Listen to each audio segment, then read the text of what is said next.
Hey everyone, it's Marianne from the New York City Organization of Public Service Retirees. The video before this is number 2. This is the series on Labor Law 101 under chemical workers versus Pittsburgh Glass. And this segment is going to be a short video. It is about what we've said is, as employees, we gave up during our time of active employment, wages and other benefits, so that we could have something for our future. We plan to have a benefit as a form of deferred compensation. In this case, this comes up as well. So when we said already, we've proved in that first clip, unions do not represent unions do not represent retirees. They could only represent employees and employees' future retirement benefits. You'll be able to see the decision because I read that in the first part of it, and then you got to hear some of the arguments made by the NLRB.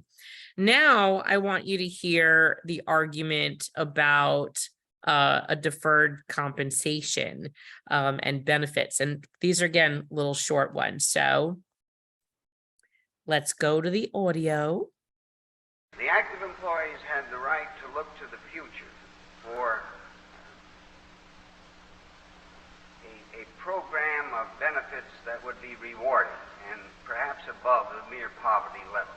The dollar value of this hospitalization and surgical program, together with a reduced life insurance program, is of some monetary value. The active employees know that its cost is something that they've given up in order that they may in the future recoup in a sort of deferred way what they've given up while active employees. I think this is all inextricably intertwined. Well, one generates another. Is this to suggest that when they arrived at age 65, the active employees and were mandatorily retired, that these revisions would be applicable to them as retirees, and that they may be less advantageous than were they able now to negotiate? They were able to negotiate for their own condition after age 65. I believe that's true, Your Honor. The more advantageous provisions that can be made for the retiree, the more the active employee anticipates that upon reaching the age of 65, he will enjoy no less than the retiree is now getting, and hopefully more. Yes. This meets the suggestion that the active membership of a union might sell the retirees down the river sometime. Mr. Chief Justice, absolutely not. I say you think it meets the suggestion. It answers it. But there is no likelihood that the actives are going to sell the retirees down the river. Mr. Chief Justice, I have complete confidence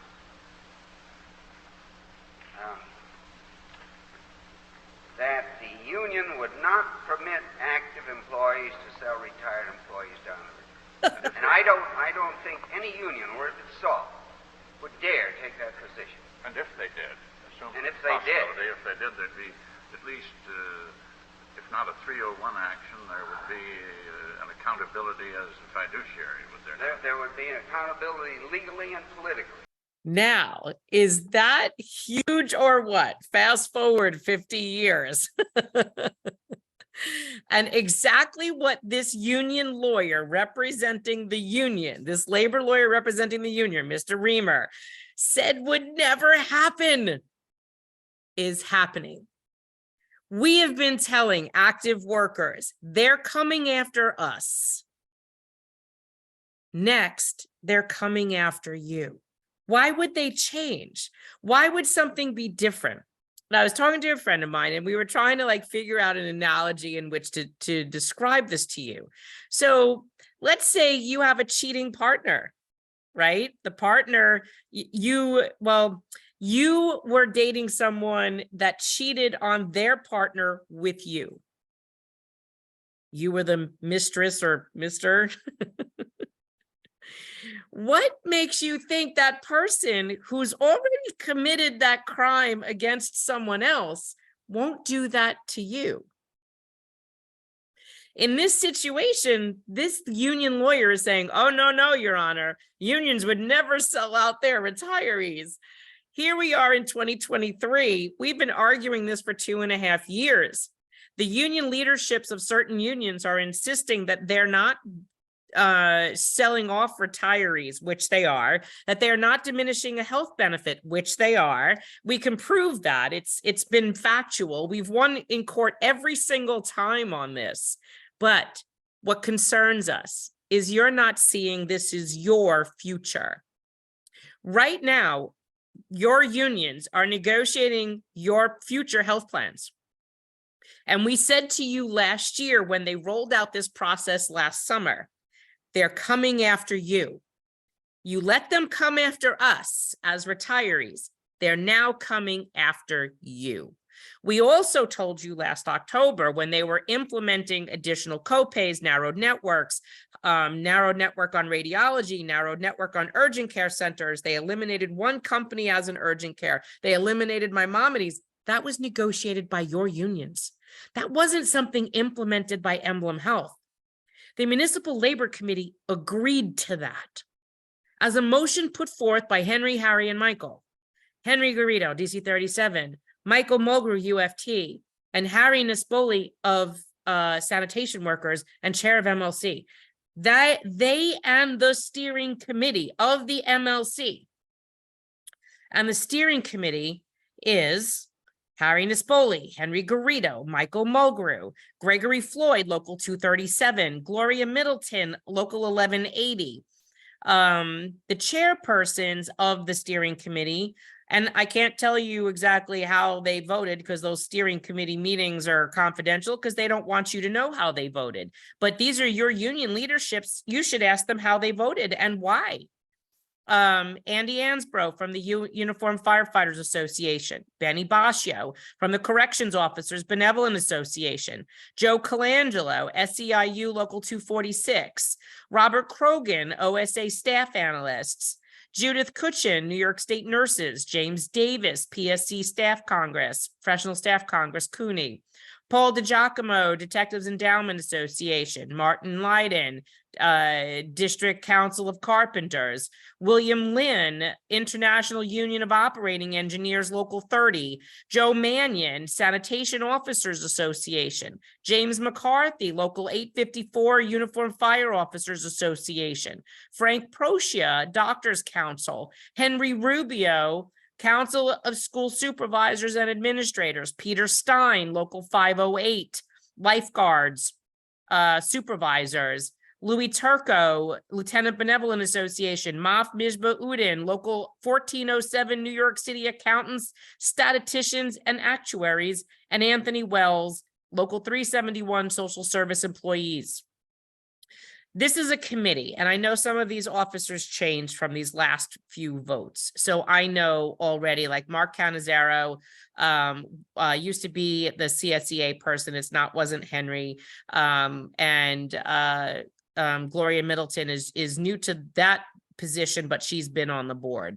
So there are a couple of other position changes, but understand something. Healthcare is a mandatory subject of bargaining for an active employee. Your union leader should not be making decisions on your healthcare without talking to you.